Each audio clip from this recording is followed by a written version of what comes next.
think when I got the phone call, it was quite early in the morning. I was a bit tired.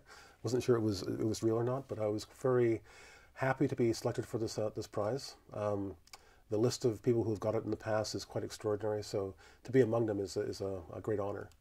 I think awards such as this are very important because these days everybody's got a camera and everybody thinks they can take pictures, but somebody who spent years and years or most of their lifetime thinking about how to make an image can make an image differently, because the apparatuses we have in our cell phones are often programmed to make a certain kind of image. So in fact, even though there were millions of images made last year, in many ways they're all the same.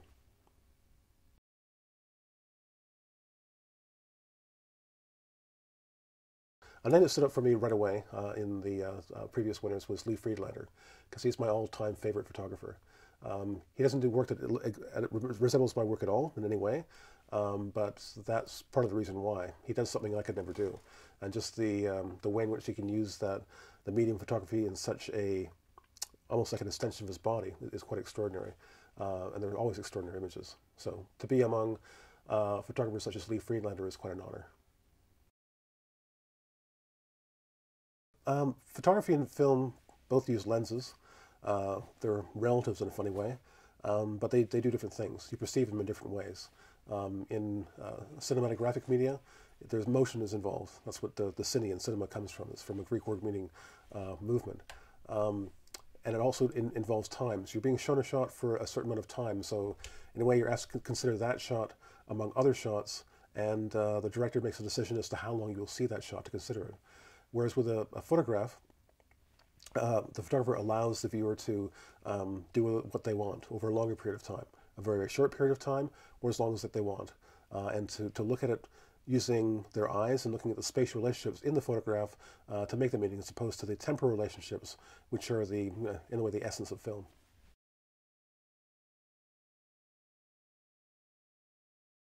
So when I had the opportunity of doing crowds and riots, and in particular the sort of more major work, Abbott and Cordova, I took the opportunity to do things I hadn't done before. That's to photograph people, because typically the images, aside from a few exceptions, were of landscape situations. And the other thing that I did with that work was to only do photography, and there's no video or cinematographic media related with it. In fact, I enjoyed doing Crowds and Riots so much that I only did photography for the next 5 years. So Crowds and Riots, Mid-Century Studio, and Disco Angola were a body of work that I did in that period, just slowly focusing on the photographic medium and sort of getting my chops up. So when I made Mid-Century Studio, I wanted to exploit the fact that photography does things on its own, uses automatism.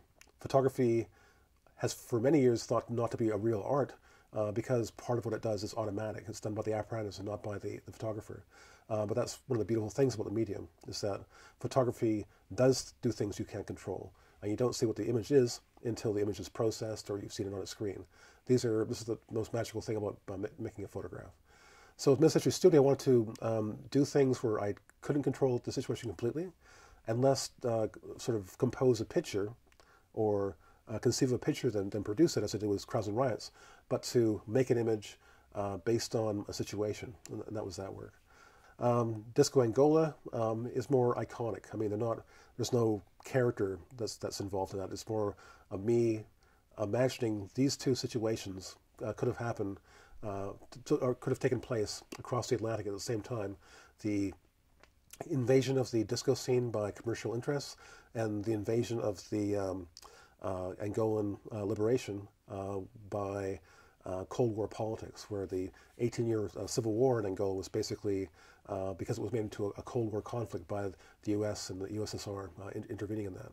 Just like disco was a sort of very local thing, utopian moment that was enjoyed by black, gays, Latinos listening to R&B music mixed with African music, mixed with Latin music, in these sort of abandoned lofts and midtown hotels of a crumbling and dangerous New York.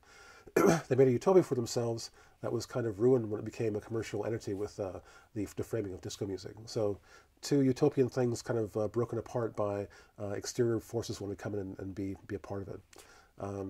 It's more of an aesthetic association, but these two things were obviously simultaneous in the mid-1970s.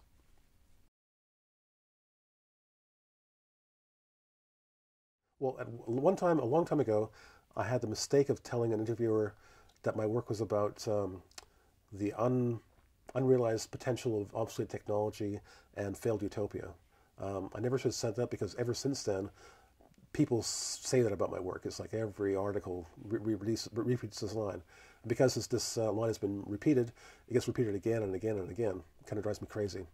But the real abiding thing, which kind of is contained within that, is that I look at moments where there's a transformation in society. Things are in flux. Things have been put in suspension. And so there's a choice can be made as to what the future is going to look like. And by looking at those moments, we can see that the world we live in is not necessarily the only world we could have realized for ourselves. To realize that what we have now is not the only reality that's possible.